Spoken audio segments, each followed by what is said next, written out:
Presiden Joko Widodo menyindir media yang kerap membuat pemberitaan pesimistis tentang pemerintahan Jokowi. Ia berpesan sebagai pengontrol sosial, media seharusnya tidak hanya sekadar memburu rating dengan pemberitaan yang sensasional. Hal ini disampaikan Presiden dalam pidato Hari Pers Nasional di Mandalika, Nusa Tenggara Barat. Presiden menilai pemberitaan media seharusnya dapat meningkatkan optimisme dan etos kerja masyarakat. Selain itu, Jokowi juga berpesan sebagai pilar keempat demokrasi, media jangan hanya memburu kecepatan hingga akhirnya mengabaikan kode etik jurnalistik. Dengan tema pers yang merdeka. Berita yang lebih serem lagi, Indonesia akan bangkrut. Hancur, rupiah bakal tembus 15.000. Jokowi JK akan ambruk, akan ambiar. Saya hanya baca aja loh ya. Kalau judul-judul seperti ini diterus-teruskan, dalam era kompetisi seperti ini, yang muncul adalah pesimisme. Yang muncul adalah sebuah etos kerja yang tidak terbangun dengan baik. Yang muncul adalah hal-hal yang tidak produktif, bukan produktivitas.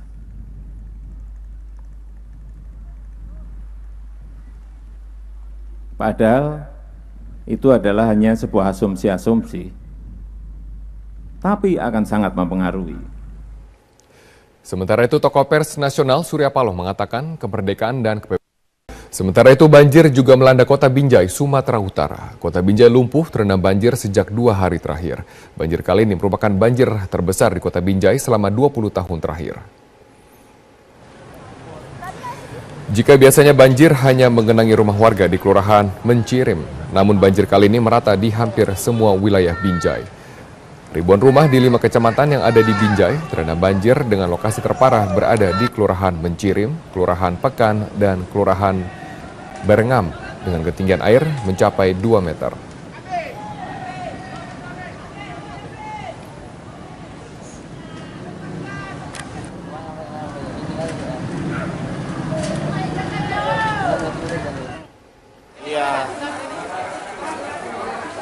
Bahkan sejumlah warga harus bertahan dari banjir dengan tinggal sementara di atap rumah mereka. Selain karena hujan lebat yang terjadi sepanjang hari Senin kemarin, kerusakan hutan di hulu sungai Mencirim dan sungai Bingai juga dinilai sebagai faktor penyebab banjir yang terjadi di Binjai.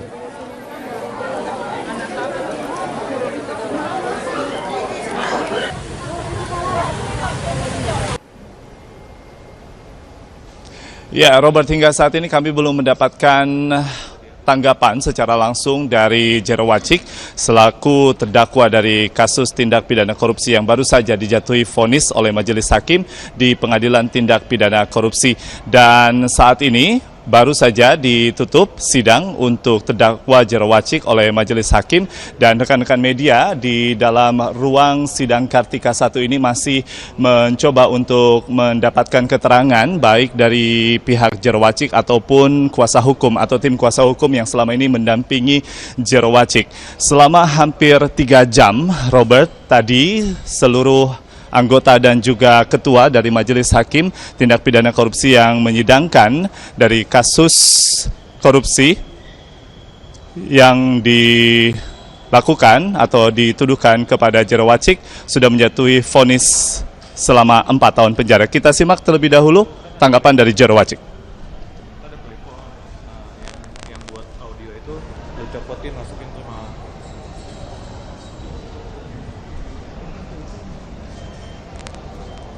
udah ngomong belum deh?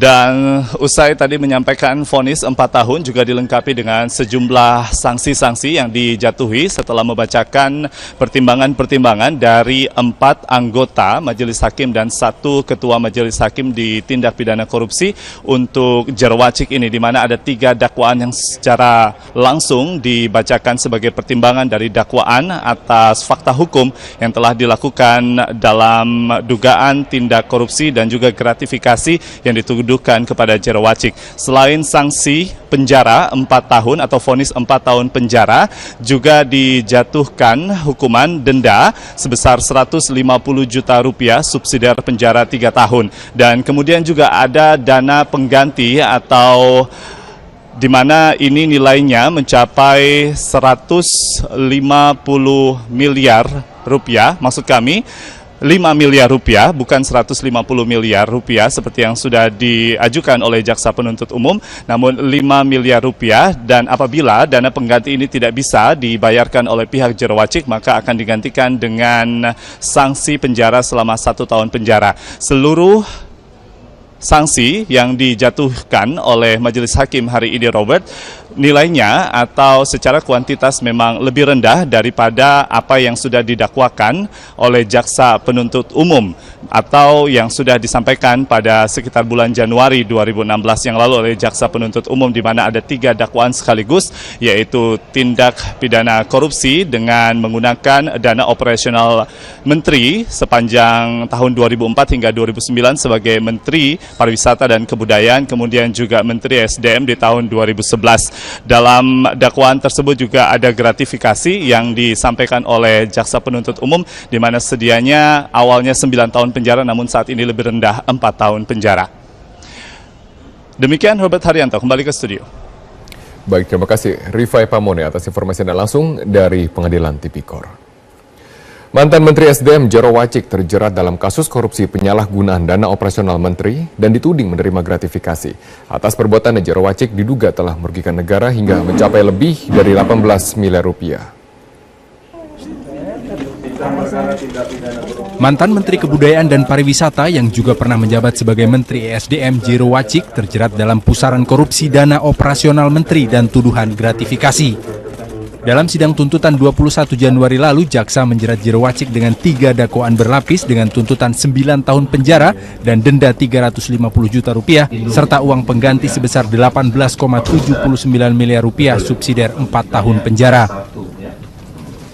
Tuntutan ini berdasarkan dakwaan bahwa Jero menggunakan dana operasional menteri untuk kepentingan pribadi dan keluarganya sebesar 8,48 miliar rupiah saat menjabat sebagai Menteri Kebudayaan dan Pariwisata pada periode 2004 hingga 2011.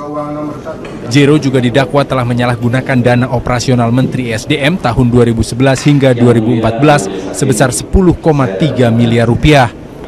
Jero juga disebut meminta anak buahnya di Kementerian ESDM yaitu Waryono Karno untuk meningkatkan besaran dana operasional menteri dari hanya 120 juta per bulan menjadi 300 juta rupiah per bulan. Dalam kasus gratifikasi, Jero terbukti menerima uang sebesar 349 juta dari Komisaris Utama PT Trinergi Mandiri Internasional Herman Afif Kusumo untuk biaya ulang tahunnya pada 25 April 2012 di Hotel Dharma Wangsa. Sebelumnya pada 14 Januari lalu, Wakil Presiden Yusuf Kala juga menjadi salah satu saksi yang dimintai keterangan dalam persidangan di Pengadilan Tipikor Jakarta. Wakil Presiden Yusuf Kala menjadi saksi yang meringankan untuk Jero Wacik. Tim Liputan, Metro TV. Kita beralih ke informasi mengenai banjir. Hujan deras yang terus mengguyur kawasan kota Pangkal Pinang, Provinsi Bangka Belitung, mengakibatkan banjir semakin meluas. Sejumlah warga dilaporkan hilang terseret arus banjir.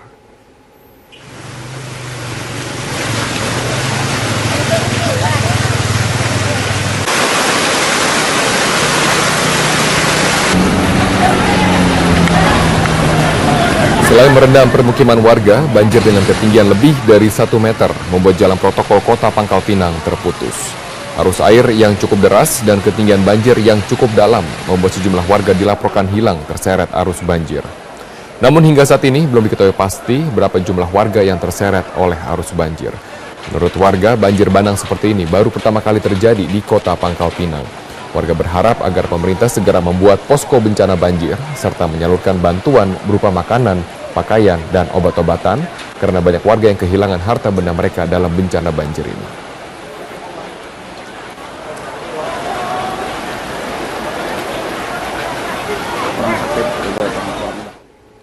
Untuk menghindari adanya korban jiwa, tim gabungan Basarnas, TNI, Kepolisian, dan BPBD terjun ke lokasi banjir di kota Pangkal Pinang untuk mengevakuasi warga.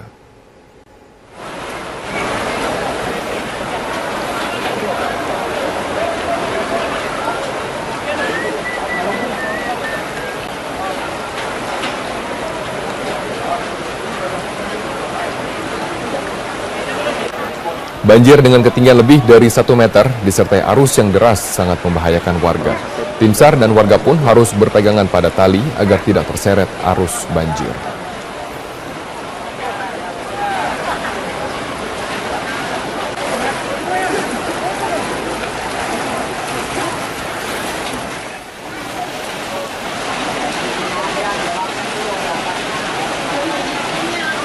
Sementara itu, setelah rumahnya diterjang banjir bandang mencapai ketinggian 2 meter, seorang nenek akhirnya berhasil dievakuasi tim gabungan. Ya, bagaimana kemudian tanggapan dari Ahok berkaitan dengan banyaknya ruang terbuka hijau di wilayah DKI Jakarta yang sudah rusak? Ya, Gubernur DKI Jakarta Basuki Cahayapurnama atau Ahok meresmikan 10 ruang terbuka hijau dan penataan Plaza Reformasi di TPU Pondok Rangon di Taman Jagakarsa, Jakarta Selatan. Dan tercatat sebanyak 1.479 taman telah terbangun sebelum tahun 2015 di kawasan DKI Jakarta. Taman tersebut berupa taman kota, taman interaktif, dan taman lingkungan yang tersebar di wilayah DKI Jakarta. Ahok mengatakan bahwa taman berbeda dengan ruang publik terpadu ramah anak atau RPTRA. Menurut Ahok, fungsi RPTRA lebih luas dibandingkan dengan taman, sedangkan taman hanya tempat untuk bermain serta penambahan ruang RTH. Dan sementara itu RPTRA dirancang lengkap dengan fasilitas posyandu, laktasi, PKK Mart, perpustakaan, dan lain-lain. Dan berikut keterangan Gubernur DKI Jakarta Basuki Cahayapurnama. Jangan terlalu banyak ya. Ini pakai. Tahun ini kan kita kejar, kenapa RPTRA? Kalau taman hanya olahraga. Nah sekarang kita pengen dari BPM PKB dengan CSR lebih banyak RPTRA. Di dekat penduduk RPTRA. Kalau dekat jalan raya apa kayak gini, oke, taman. Ya kita pengen itu ada tempat orang bersiraturahim aja sih. Itu aja kuncinya. Ini juga ada, tapi kan nggak ada apa rumahnya, nggak ada. Kalau itu kan betul-betul tempat ada rumah. Biasa RTH kan juga nggak boleh ada bangunan. Nah itu kita larikan ke taman. Tapi beberapa juga kalau dekat banyak padat penduduk kita bikin yang semi permanen itu sih.